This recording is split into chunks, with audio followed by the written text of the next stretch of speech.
Hollywood recognized Clint Eastwood as having the fastest draw in the industry, with studio timekeepers verifying his incredible 0.4-second record from holster to target, a feat that earned respect from every Western actor in the business. However, during a hot July day in 1956 on the MGM Studios set of The Fastest Gun Alive, Eastwood was about to learn an important distinction.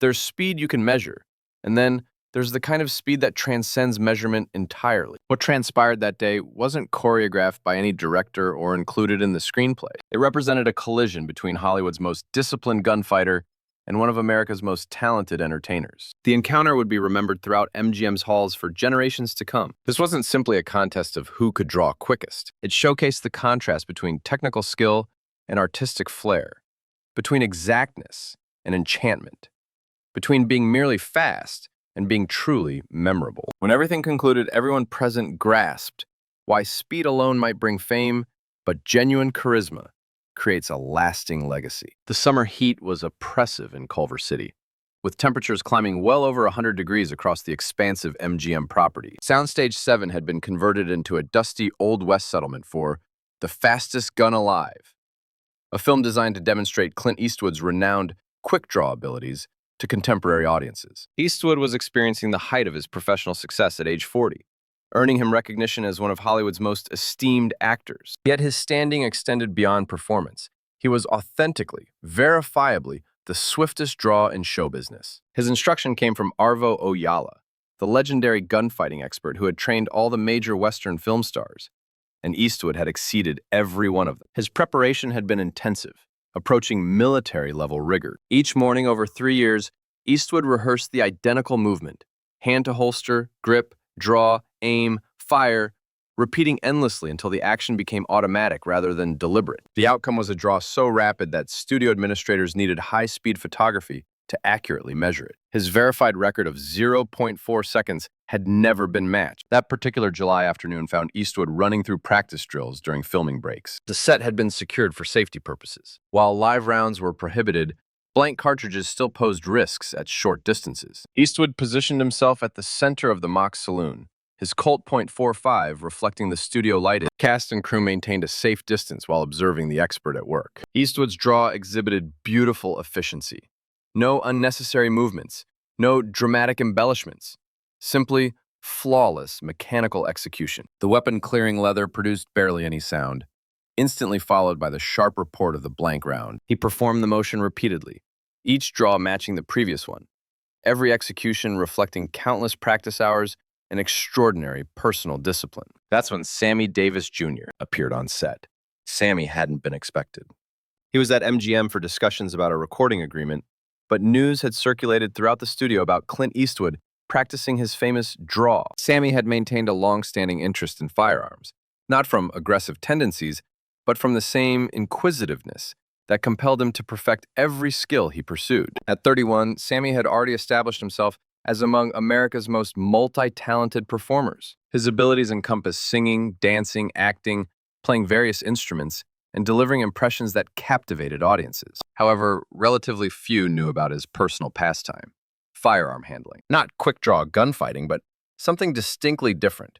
Gun spinning, manipulation, and trick shooting. He treated firearms with the same approach he applied to everything, as an artistic medium. Sammy took a position at the set's perimeter, resting against some equipment while observing Eastwood's practice with the concentrated attention he devoted to studying any master artisan. He harbored no thoughts of challenging or competing with Eastwood. He was simply valuing the excellence of perfect form. After his 5th draw, Eastwood became aware of his presence. He'd cultivated heightened environmental awareness through his gunfighting training, essential when handling weapons, even replicas. He turned towards Sammy, offering a smile that reflected the professional respect shared between accomplished artists. "Sammy Davis Jr.," Eastwood called out, his voice easily reaching across the quiet set. "I heard you were visiting today."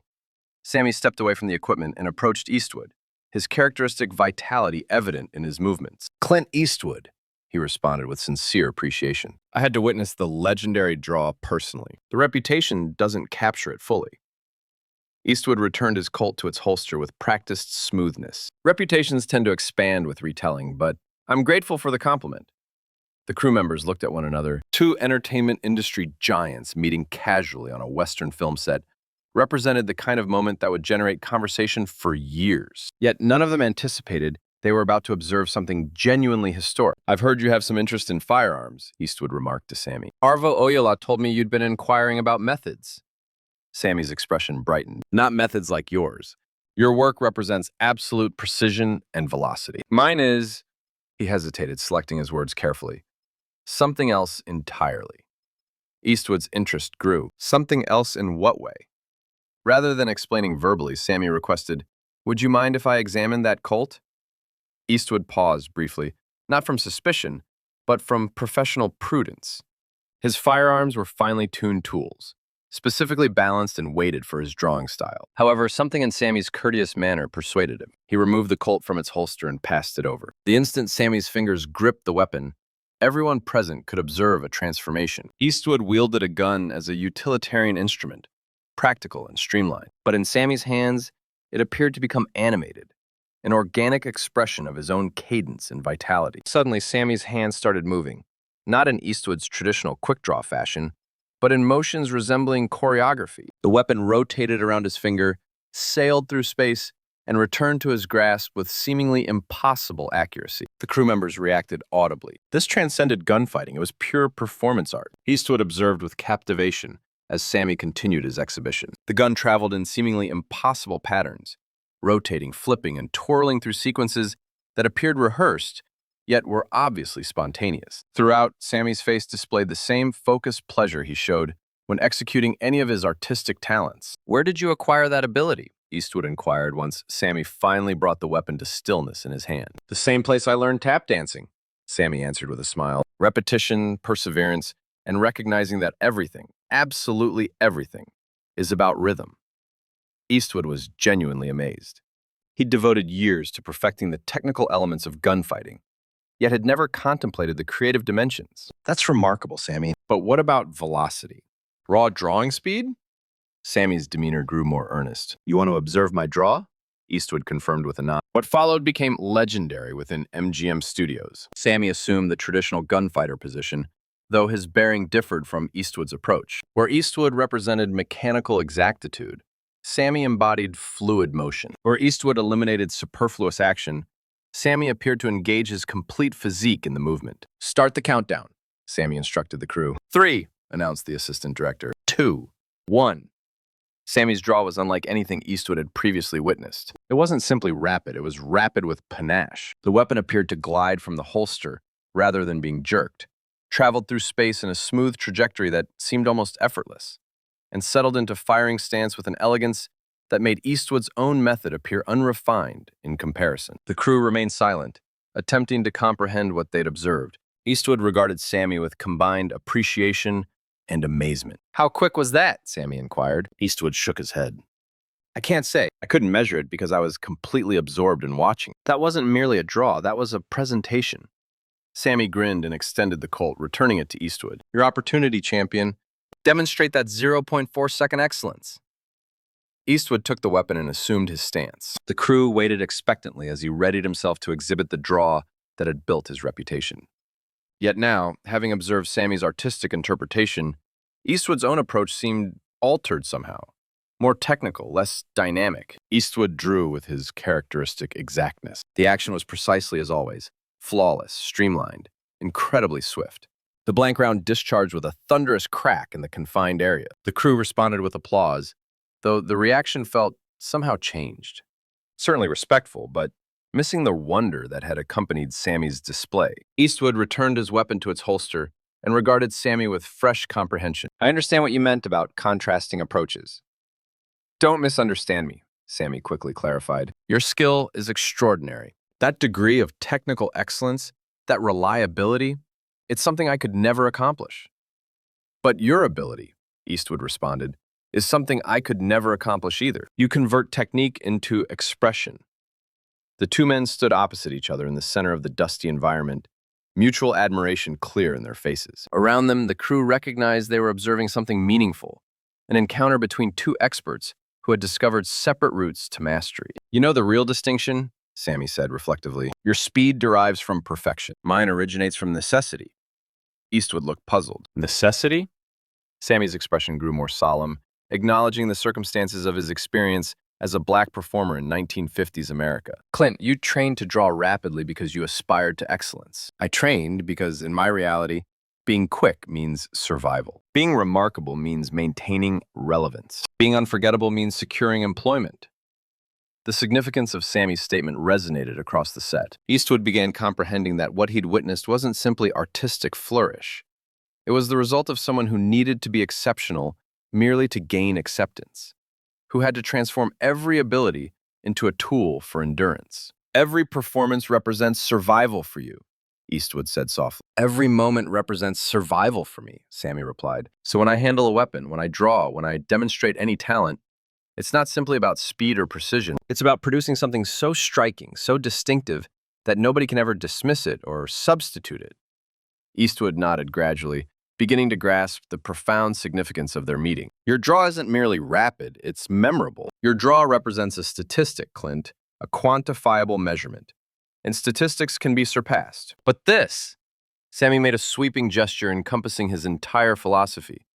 This is magnetism. And magnetism isn't quantified. It's retained in memory. Eastwood smiled, a sincere display of respect and comprehension. Speed is a figure, Sammy, but your ability, that magnetism, that's eternal. The statement resonated through the space like a gunshot's reverberation. Those present understood they'd observed something meaningful, an instance when two experts had acknowledged each other's mastery and discovered wisdom in their contrasts. You know something? Eastwood said, interrupting the reflective quiet. I believe this warrants a demonstration neither of us will ever forget. What are you proposing? Sammy inquired. Eastwood's expression brightened. An authentic confrontation. Not about quickest draw, but finest draw. You contribute your creativity, I'll contribute my exactness. Let the crew determine which they'll recall longer. Sammy's eyes sparked with competitive enthusiasm. You're proposing a style competition. I'm proposing you be authentic to yourself, Eastwood answered, and I'll remain authentic to myself. May the superior method prevail. What transpired next was unprecedented in Hollywood. Eastwood and Sammy positioned themselves at opposing sides of the set, confronting each other across the dusty expanse. The crew assembled in a semicircle, recognizing they were about to observe entertainment history. Eastwood drew initially, his action representing mechanical perfection embodied. 0.4 seconds of absolute efficiency, the weapon materializing in his grip seemingly instantaneously, the blank round discharging with flawless coordination. Then Sammy drew, and the moment appeared to decelerate. His movement was smooth and elegant, integrating rotations and embellishments that transformed the basic action of drawing a weapon into artistic expression. When he discharged, it seemed like the organic culmination of a presentation rather than the termination of a technical demonstration. The crew responded with enthusiastic applause. Not competitive recognition, but the genuine appreciation of individuals who'd witnessed two distinct forms of excellence and comprehended that both were ideal in their respective ways. Eastwood crossed the set and offered his hand to Sammy. That was extraordinary. I've witnessed nothing comparable. Sammy grasped Eastwood's hand warmly. Neither have I. Your exactness is something I'll never replicate. And your creativity is something I'll never accomplish, Eastwood reciprocated. As they remained together, hands joined in mutual esteem, the crew started departing, conversing animatedly about their experience. But Eastwood and Sammy lingered briefly, two experts who discovered connection through their distinctions. You know what I discovered today? Eastwood asked. What's that? Speed isn't solely about how rapidly you can draw. It's about how swiftly you can convince people of what you're demonstrating. Sammy smiled.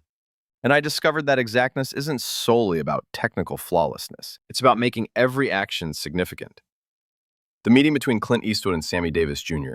on that MGM soundstage became legendary, transmitted through successive generations of Hollywood professionals. It marked the occasion when Hollywood's quickest gun encountered America's most creative gun manipulator, and both realized that excellence manifests in multiple forms. Eastwood maintained his position as Hollywood's foremost quick-draw performer. However, those familiar with him noted his methodology acquired a fresh quality afterward, a refined creativity that hadn't existed previously. Sammy persisted in captivating audiences with his range of talents, but observant viewers remarked that his presentations gained enhanced exactness, a structured approach that amplified rather than limited his inherent inventiveness. They had tested each other and improved each other, demonstrating that genuine experts don't merely compete, they motivate. Ultimately, the understanding was straightforward. Speed might generate recognition, but magnetism creates legacy. Statistics can be exceeded, but creativity endures perpetually. And occasionally, the most significant confrontation isn't about victory. It's about growth. The weapons were returned to holsters. The filming equipment ceased operation. But the admiration between two experts would persist throughout their lives. In an era that frequently attempted to separate individuals by ethnicity, by technique, by methodology, Eastwood and Sammy had discovered commonality and superiority and companionship in reciprocal appreciation. That, beyond any quick-draw achievement, was genuinely unforgettable.